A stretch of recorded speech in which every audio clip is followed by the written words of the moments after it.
حضرت امام احمد بن حنبل فرماتے ہیں، آپ فرماتے ہیں ایک خاتون آپ کے پاس آ گئی، دوستان گرامی قدر، ایک خاتون جب آپ کے پاس آئی تو اس نے سوال کیا، حضرت میں بڑی پریشان ہوں، میں رات کو سود کاٹتی ہوں، چاند کی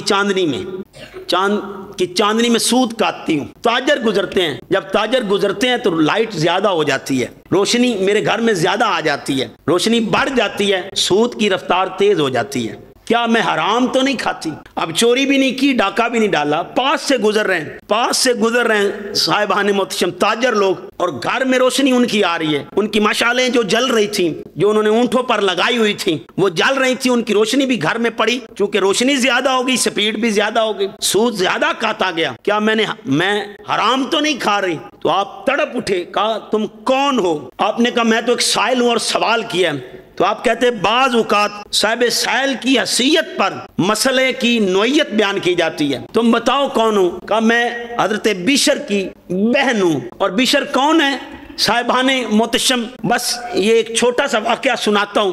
حضرت بشر حافی کہتے ہیں ننگے پاؤں والے کو، ننگے پاؤں پھرنے والے کو حافی کہتے ہیں۔ تو دوستانے گرامی قدر، آپ نے جوتی نہیں پہنی، آپ کہتے ہیں میں ایک دن آ رہا تھا نشے میں۔ آج بھی لوگ دوستانے گرامی قدر کوئی نشہ کرتا ہو، اگر وہ اس سے منحرف ہو جائے، ہٹ جائے اور نیک ہو جائے تو ہم باتیں کرتے ہیں۔ حضرت بشر حافی آپ آ رہے تھے، نشے میں تھے، کہتے میں آ رہا تھا، راستے میں ایک تختی پر بعد نے لکھا اسم اللہ، بعد نے کہا بسم اللہ شریف لکھی ہوئی تھی، تو آپ کو بھلا لگا اس کا نام اللہ لکھا ہوا تھا، تو کہتے میرے پاس کل متاع 5 درم تھی، میں نے 4 درم کی کستوری اور عرق لیا اور اسے دھو دیا اور اونچی جگہ پہ رکھ دیا اور نشے کی حالت میں ہی سو گیا۔ آواز آئی بشر جب سے تو نے میرا نام دھویا میں نے تجھے دھو ڈالا ہے۔ آپ تڑپ اٹھے میں بھی تیری نگاہ میں ہوں۔ تو آپ نے سچی توبہ کر لی۔ پھر آپ جوتی نہیں پہنتے تھے، کسی نے پوچھا حضرت جوتی کیوں نہیں پہنتے؟ کہا مجھے ننگے پاؤں توبہ قبول ہوئی ہے،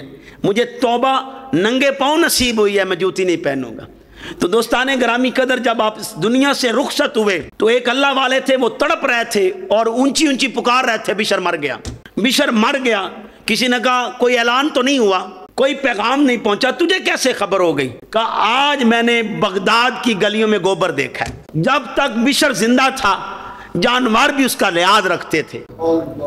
آؤ دوستان گرامی قدر، اس کا سچے دل سے ہو جاؤ، سچے دل سے توبہ نصیب ہونے کے بعد۔ تو جب حضرت بشر کی بہن نے کہا حضرت امام احمد بن حنبل سے، تو دوستان گرامی قدر آپ تڑپ اٹھے، سکتہ کی حالت میں چلے گئے، ایسے لگا جیسے سکتہ طاری ہو گیا۔ تو آپ فرماتے ہیں اے خاتون، تقوی کی جس منزل پر، تقوی کے جس نہج پر تم ہو وہاں حرام ہو چکا ہے، شریعت میں حلال ہے۔ تو دوستان گرامی قدر، آج میں اور آپ اپنے گریبان میں جھانکیں، آج پرکھیں، آج حلال حرام کی ہم تمیز بھول چکے ہیں، ہمیں خبر ہی نہیں کہاں سے آئے کیسے آئے۔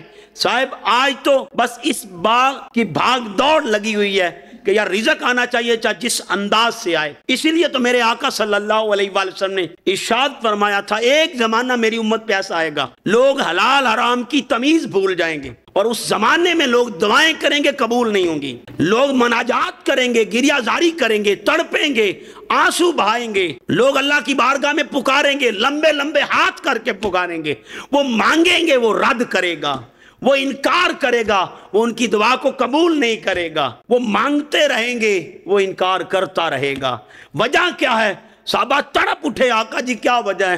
کہا ایک زمانہ جب یہ آئے گا لوگ حلال حرام کی تمیز بھول جائیں گے، وہ لباس تو پہنیں گے لیکن وہ لباس حرام کے رزق کا ہوگا، وہ کھانا پینا ان کا حرام ہوگا، ان کا پہننا حرام ہوگا، وہ رب کی بارگاہ میں ہاتھ تو پھیلائیں گے، ان ہاتھوں کو تیرا رب رد کر دے گا۔ تو آؤ دوستان گرامی قدر، آج ارادہ کر کے اٹھیں،